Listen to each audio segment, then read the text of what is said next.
that's why we really love working with, young people, is you can have just a much more impactful life and the world of possibilities. Your world can expand, your field of vision with having the right support can open up. The more curious you are and the more questions you ask, no matter what phase of life you're in, not in an obsessive way, um, you're going to learn more. You're going to have more data points to make faster decisions. Hey everyone, I'm Steve Loflin, and welcome back to Scholar Scoop. Today's episode is one I've really been looking forward to because it speaks directly to what our students are telling us they're struggling with right now. I'm joined by Michael Huckaby, the founder of LifeRamp, and someone who brings a really unique perspective to this conversation. Michael has spent more than 20 years in higher education, so he understands the student journey and where the system often falls short. He's also built LifeRamp specifically to help students bridge the gap from college to career through coaching, career navigation, and well-being. And on top of all that, he's also a parent of an NSCS member. So this just isn't theoretical for him. We talk about the real pain points students face today, like career confusion, imposter syndrome, burnout, and why asking for help isn't a weakness, but actually one of the smartest moves high performers can make. If you're a student, a recent graduate, or someone who supports young people navigating what comes next, this episode is for you. Now, let's get some Scholar Scoop from Michael. Hey there, Michael. Thank you so much for joining me today for a little bit of Scholar Scoop. How's it going? Steve, it's going great. How are you doing?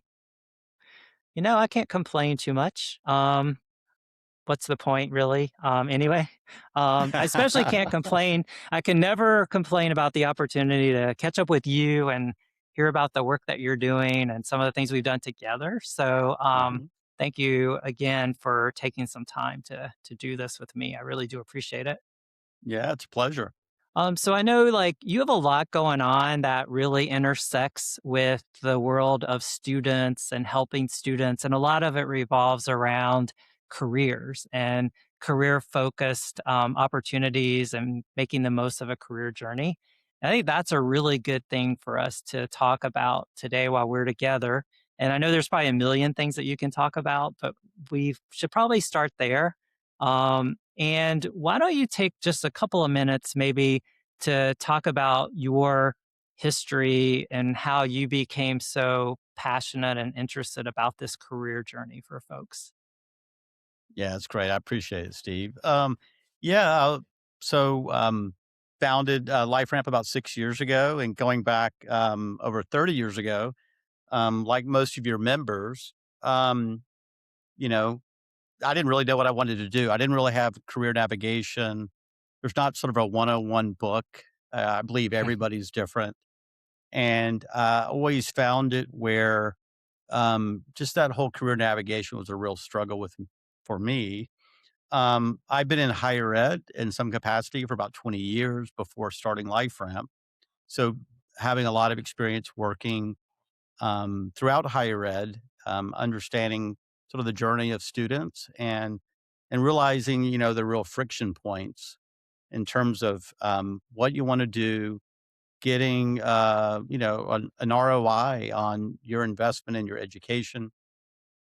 It's really impressive how many people don't finish their coursework, and people are really trying to think about what is the ROI of college in general. I'm a big believer that college is great to know about what you're doing, but also building yourself personally, getting ready for your professional career.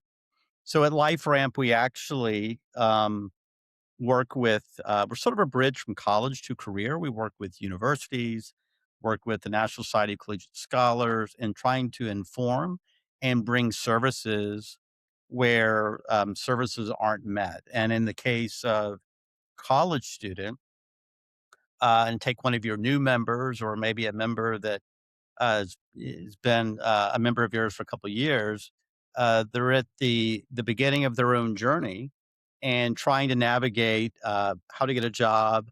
There's other things. It's not only career, but it's just well being. if everybody's true to themselves, most people and young people, including myself at times, have imposter syndrome.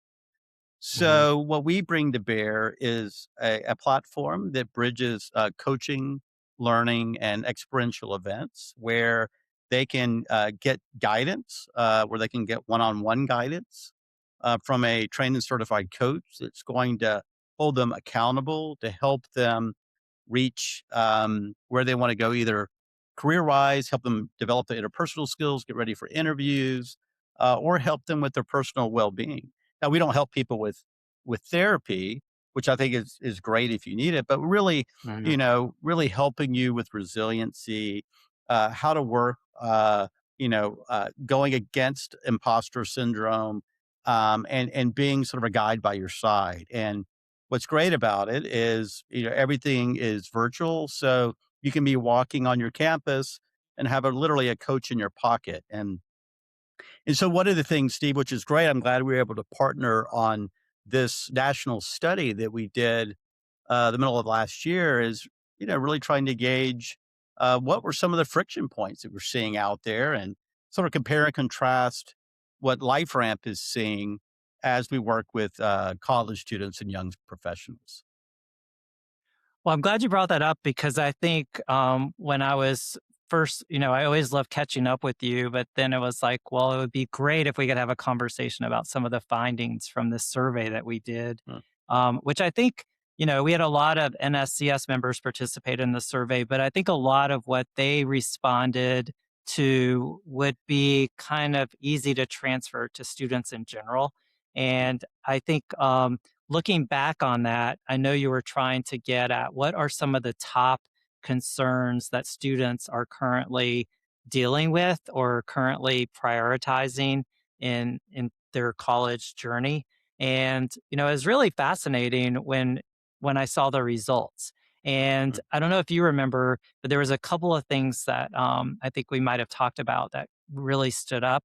At the top was sort of the career navigation mm. was like the number one thing that the students talked about, which makes sense, right? I think a lot of students look at college as the launching pad or the life Mm. ramp, I'm sure as you would call it, to getting from college to what their future is going to look like in a career.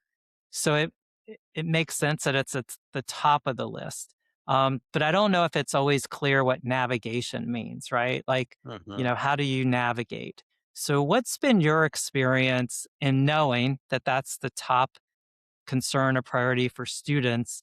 Um, are the services that you provide right where you go immediately, or what else along with that would you recommend to students to kind of navigate this career journey? Well, I think everybody's different. Everybody is unique. I think meeting the individual where they are. Um, we have created um, at traditional colleges in universities. We've have career centers, which are all doing great work in their own right. There's been a few changes over the past 7, 8 years plus. There's students taking more online remote learning, and students are not as inclined to go and seek services in person. And so there's a gap that we see and friction where career services and career services, by the way, aren't there to do handholding, do everything for a student. But the understanding where a student is in year one versus three versus four. And um, that is a huge struggle, in fact. And what we normally see in year one, it's really just transitioning into a college. We're talking about for traditional students, meaning 18, a general 18 to 19-year-old, just fitting in. How do I find my own tribe if they're in a brick and mortar institution? And then as they progress, especially midway through year two, oh, got to get internships. Am I in the right degree? And oftentimes, as you probably well know, a high percentage, will switch their path and things of that nature. Mm. But so it's two things in the research. We had over 600 people respond to us. Um, a couple of the big things that we saw, which was, yes, I want help with my career and figuring out not only what I need to do, but help me get a job. Can you Mhm. do that? And can you take the roadblocks out of my way? Most and they when those go to career services, um, these aren't individuals typically that are just there to help them get a job. They have certain tools they can use. They have maybe certain virtual or on ground events that they can meet employers. And I think students, quite candidly, need to advocate for themselves early and often and learn more interpersonal skills to help them be more resilient, to learn how to network. Uh, and that should be as important as going to biology. From Mhm. stage one, how to build these interpersonal skills, these soft skills that quite candidly, no matter what you're studying, unless it's professions such as dentistry or, accounting as an example. But I would say most things in life, um, knowing how to be resilient and figuring out being curious to find support Mhm. because most people, you know, I would say over 40% don't even go to the career office. And so, and there's differences for non-traditional students, maybe students that are going back to school or, where they're working, they have a part-time job and they're trying to make ends meet. They're paying for the university themselves. And so there's a whole host of friction points coming the way for those students. Um, and so, what we do, we really bring to bear tools, whether they be tools that are digital, but we have a cadre of trained and certified coaches around the world, access to 500 of them that have a real passion of working with college students or young professionals to help them navigate and having that confidential guide by your side. And so our platform allows us to match them, have a program, whether it's for a month, 4 months, 6 months, or longer, and we have where students just can consume from our platform, or we work with institutions that provide this service as part of their service, whether through student affairs or career services. Well, it sounds pretty clear that one of the important things that needs to happen is that the student has to take some initiative, right? Like they have to realize they have a concern or they have a gap, and how do they go about finding a solution? I think the other, or one of the other things that was sort of evident in the survey that we did together was that generally speaking, like students are stressed and overwhelmed. And I think part of what you're talking about is partially what has people stressed out, right? They don't know how to do something, or they don't feel capable or competent to find the resources that they need. Um, is part of what you're offering or suggesting really to address this? Or what else do students need to be thinking about to be less stressed, I guess, or overwhelmed? Anything come to mind? Yeah, I mean, people, you're right. I mean, career navigation was number one. Two was personal well being. And three is I would like to develop the interpersonal skills. But if you just focus on the top two, career navigation, personal well being, and if you know what you want to do with your career, if you're not having boyfriend, girlfriend issues on campus or financial stressors on campus, all of those generally, your career navigation and your personal well-being go hand in hand. It's not this linear path. You go to college year one, you get the perfect internship. There's so many things going on with family, with friend groups. Things change very quickly. There's the good, bad, and many distractions in college. So what I'm saying is um, having access, and I'm not saying everybody needs a coach, but for those that are wanting, and sometimes quite candidly, Steve, getting support for people that feel like, oh, I don't know what I want to do with my life, or I am having personal well being, can coach guided support services be helpful? Absolutely. But they can also be super helpful for those that will know exactly what they want to do and everything's going great. You can accelerate that. It's about providing support and getting them from A to B faster. Mhm. Again, I know sometimes, Steve, I use these crazy little metaphors, but if we're lucky, we got about 27,000 days to live. If we can help individuals save 2,000 days because they understand more what they want to do, they're more confident. We can save that head trauma with trying to navigate. So it's about support, what they need when they need it, and making what's happening at the institution, making the whole university experience being more impactful. And the thing that we also noticed coming out of that survey, Steve, is that um, with so many students now, and you think about a university, there's not just endless budget for career services, and sometimes they're trying to manage a huge span of control. I think it was from NACE, Steve, where this is just an aggregate average, not for every university at all. But for every one career service person, there's over 1,000 students they're trying to support. And so, they're trying to figure out what's the best way. And what we did find is students that want to get other support, whether career services and things of that nature, sometimes they have to wait.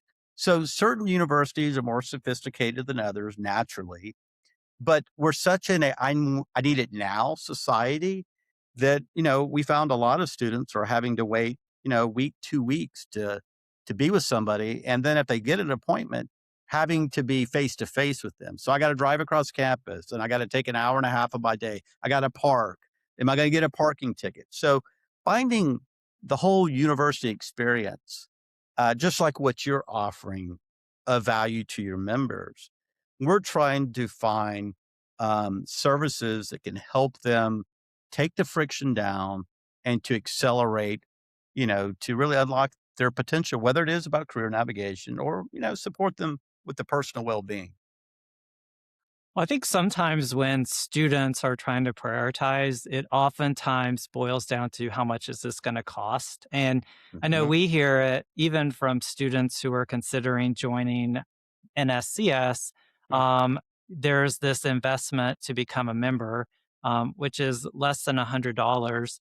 But oftentimes, that for a lot of students seems like a lot of money to be doing something. And it's always like, well, you can also look at it as an investment, right? You're spending a whole lot more than that to get the college education. We feel like getting the recognition, first of all, for doing well in that academic environment. And then on top of it, offering all these benefits. I think getting a coach for a lot of students probably seems like, well, that's really expensive, or I can't afford that, or, how would I be able to afford that? But I think about a lot of executives who are super successful, highly functioning, highly capable superstars, right? And when you start drilling down to what has created or what was a part of that success, it's like they have an executive coach, they have a life coach, they have somebody that's helping them stay focused on being successful. And they're probably a lot more successful because they realized that somebody like that was going to be a part of their success story. And so for students now to have potentially the ability to do the same thing, except it's a different point in time, I think it's really worth stepping into it directly. And before maybe saying I can't afford it, talk about like, well, what are what's the downside to not doing this? And if you think about it, and your point's a really good one. I hear it from students all the time. There's a long waiting list to see a counselor at the career center, or it's going to take longer than I expected. I don't think students are great at planning ahead. So it's like, oh, I need a internship in like 2 months and I don't even have a resume yet. What am I going to do?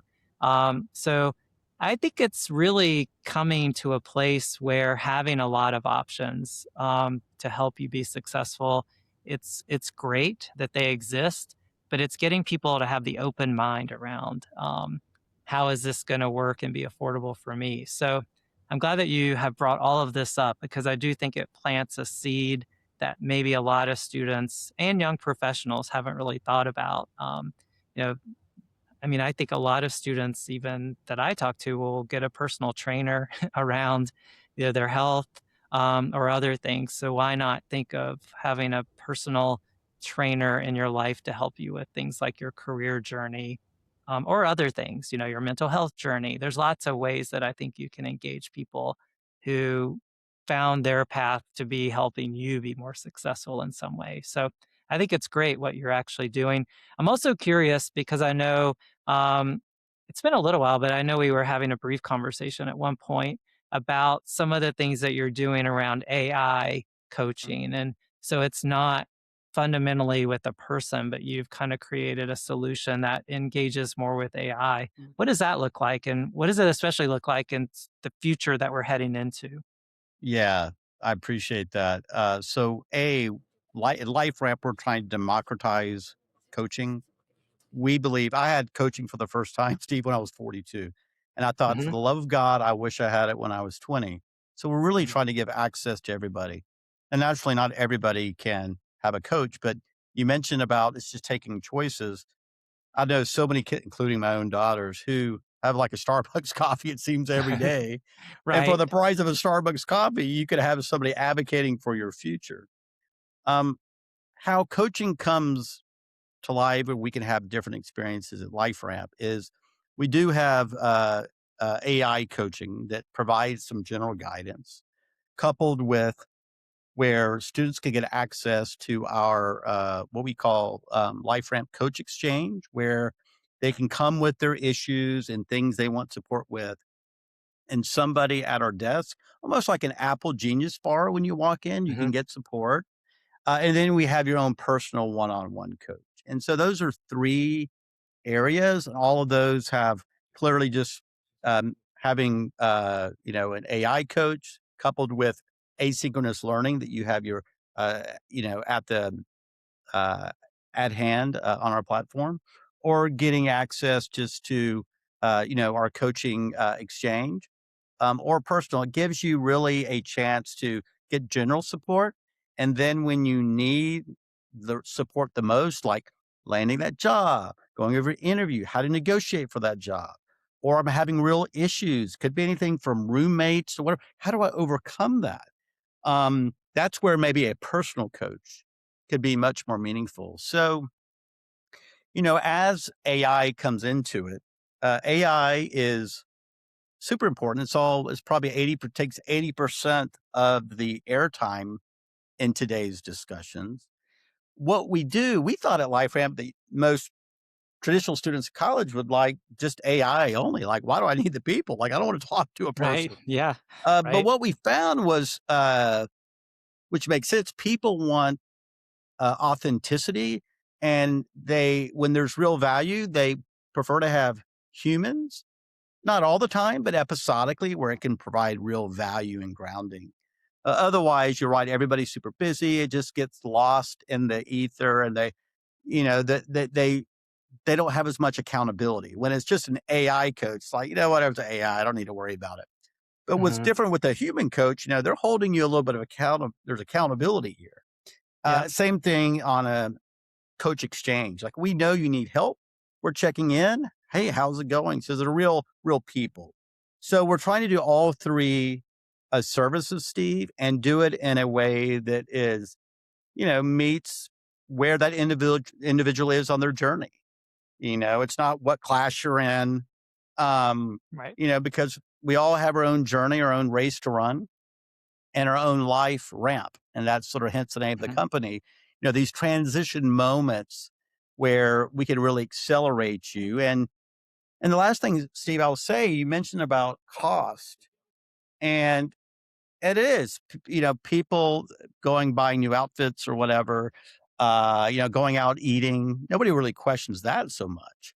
The question tuition, very, very expensive. I don't need other costs. But like you said, the membership of your organization at NSCS is, I mean, basically it's less than $2 a month over a 4-year period. We're talking, and it's not about just being, if you're accepted into your organization, because it means you've had to excel even to be in there. But if you have been, just understanding the leadership development, the networking opportunities, the communities that you can connect with. It is a little bit true. A lot of times, it's about the people as well. And there's a lot of opportunities to create community in that. And similar to what we do, um, you know, where, basically call it, a few $100s, um, that is a lot of money. That's not saying it's not if you have your own personal coach.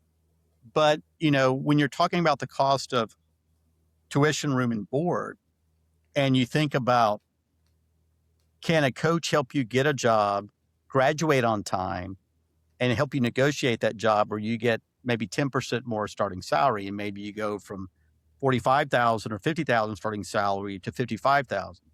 That incremental $5,000 will follow you for the rest of your career. So it's not just getting another $5,000 over a 20-year career.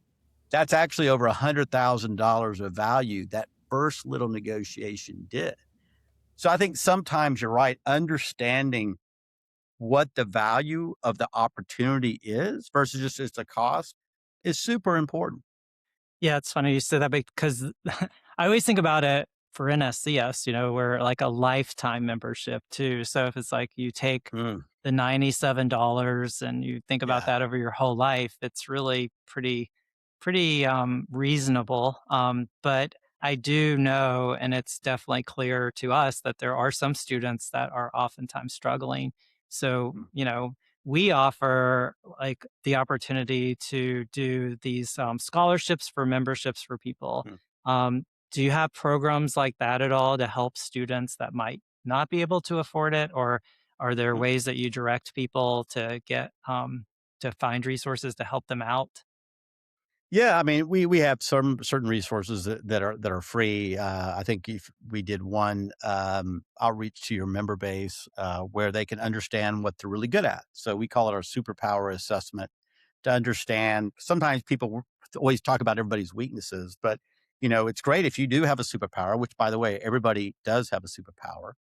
Mhm. And that's just really what you naturally are gifted to do without even really thinking about it. You don't have to study for it. That's just who you are, and people know you for that. Sometimes leaning into that superpower can be very helpful. So the answer is we have subscription services, Steve, that are very low cost on a monthly basis. You can start and stop at Mhm. any time. And then if you need a personal coach, we have those services available.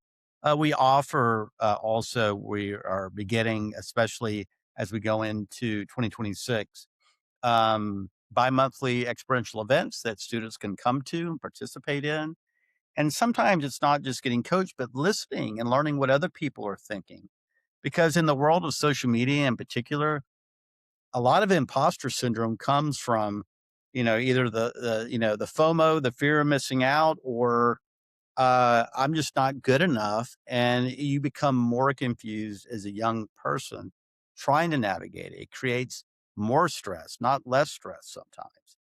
And so, but yeah, those are some examples. I would just encourage, you know, uh, we really love our partnership with NSCS. We have a real mission. How can we unlock potential of young people? We don't just help college students. We also help Mhm. early career, mid career as well.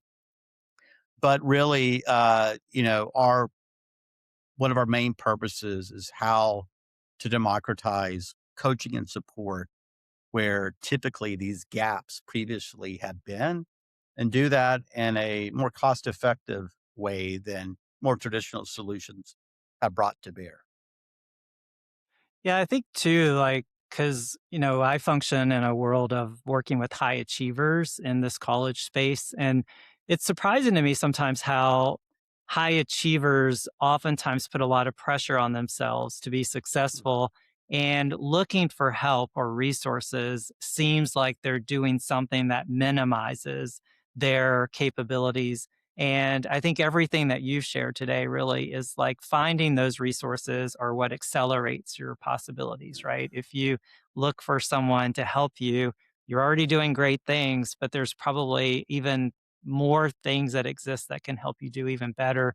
But there's a stigma around that I find a little bit surprising Mm, sometimes. But I think you're right. It could be the imposter syndrome thing. If I get help, then I'm not really a high achiever because I'm getting help from someone else to do that. So I think the more we can talk about this and the more that we can help students kind of normalize the fact that it's Mhm. always a good idea to find resources. Um, I know we're just about out of time, but one of the things I didn't want to fail to mention is that I know that you're a parent of an NSCS member. And Mhm. so I think that's always great too, because oftentimes parents are like, what's the value of doing these types of organizations or things? And I think it works for both of the organizations that we work with. It's like, sometimes the parents are a big part of the decision tree. And I don't remember, actually, I do think I remember, but when your student was invited, it's immediately going to you to say, Mhm. should I do this? Yeah. What's your thought process about that too when students are asking for advice? How would you direct parents to help them give the best answer to possibly help their student? Yeah, absolutely. Emery, my youngest daughter, definitely is currently a member. She was asking, um, what's the difference? What organization should I've been accepted to this. It's a prestigious um, offering. And she was like, is this something I should do? And my answer was, we looked over sort of the benefits that it gave. But also she's trying to, at that point, coming in, into her spring freshman year at the time, on what do I need to start building? Because I need to build a toolbox. I need to figure out a network and what are activities I can be a part of.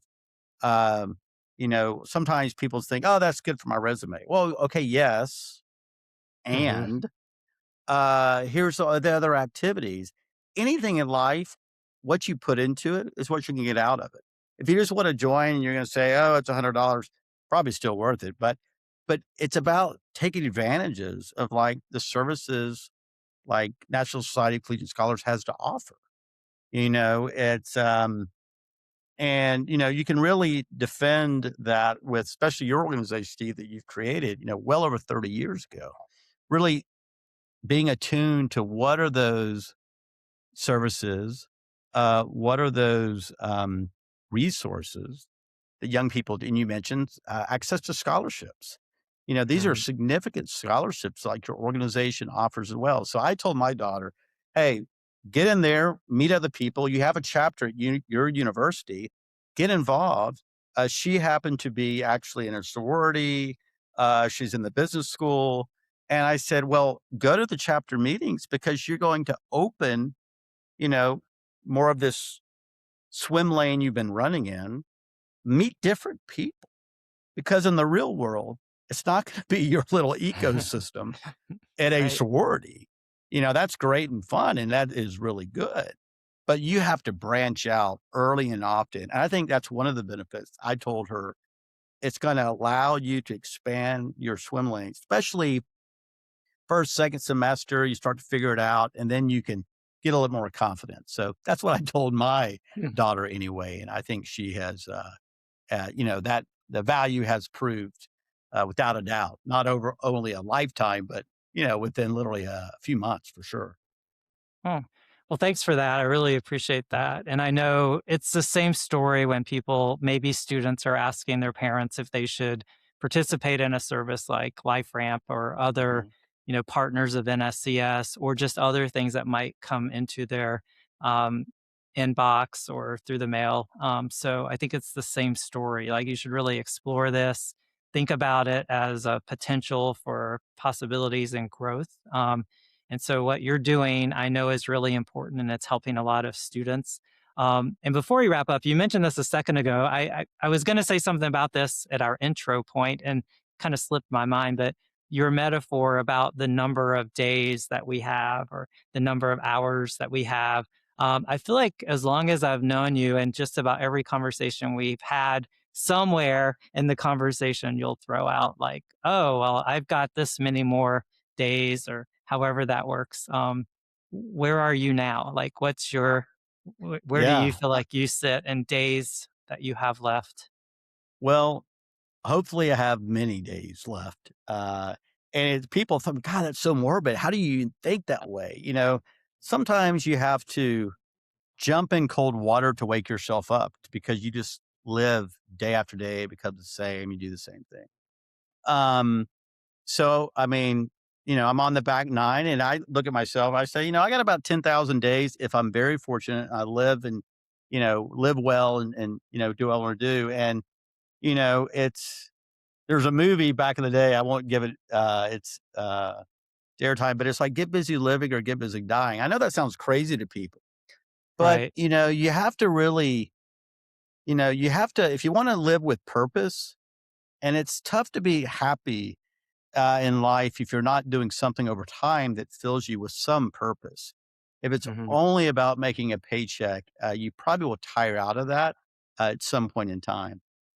And so, anyway, yeah, I feel like I'm in the best time. I have enough knowledge to know what, at least, not to do, things that I've failed at many times and continue to fail on. But having a little bit more perspective, and the earlier you can have that perspective, that's why we really love working with, young people, is Mhm. you can have just a much more impactful life and the world of possibilities. Your world can expand, your field of vision with having the right support can open up and, not to impress you, but to impress upon you, Steve. I'm somebody born in Alabama. Um, and loved my childhood, and I had a certain view of the world. And literally one day at class, somebody in my economics professor asked me, "Hey, you interested in studying in Japan?" That changed from that when I did that. It changed my whole perspective and world. And I've been, a vagabond going around the world for past 30 years. And I would have never had, you know, my field of vision if I didn't have that. So, you know, anyway, hopefully a lot of days. But what I will Yep. say in your members, Steve, it's, you know, the more curious you are and the more questions you ask, no matter what phase of life you're in, not in an obsessive way, um, you're going to learn more. You can have more data points to make faster decisions. And, and I would say anybody that's a college student, whether you've just graduated, you've been out in the world for 10 years, um, because you talked about the number of days left. And I've never heard anybody on their deathbed going, "Hey, I wish I worked more." What they're saying Right. is, "Hey, I wish I took a little bit more risk. Yep. I wish I did travel to St. Petersburg." All of those things where, you know, um, you have to take calculated risk. If you become too afraid and petrified to ask for support, to swim a little bit out there to get on a boat versus expecting life just to come to you like an Uber, Mhm. uh, you're you're gonna have fewer windows of opportunity that come at you. Yeah, and I think that's a really good place for us to kind of wrap up on because I think it says a lot about everything you've told us during this Scholar Scoop conversation. It does boil down to saying yes to things that maybe you would have never imagined, whether it's getting help or resources or going on a trip or taking advantage of something. You just don't know where it'll go and how it'll change your life. But a lot of things revolve around experiences and making Mhm. sure that you're creating experiences, looking for experiences, open minded to experiences. And I don't know the movie that you were referencing, but the what I thought of when you said that was is a Dolly Parton song. There's always something good coming from Dolly Parton. Yeah. And the line in her song, it goes something like, the day you're born, you start to die. So don't Mhm. waste 1 second of this life. You better get to Yes. living. And I think a Yeah. lot of us, particularly for college students, what does living actually mean? Because it seems like you've got forever. You're so invincible. You're a student or whatever, but you just never know. And I think every opportunity in college, I think, happens sometimes in the classroom and a lot of times outside of the classroom. But all of it contributes to an overall education. So I appreciate you and I appreciate everything that you're creating to help students and the things that you're offering to our students at NSCS. And I really appreciate you taking some time to offer some great scholarship. So thanks so much, Michael. Yeah, welcome anytime. Loved it. Thank you, Steve.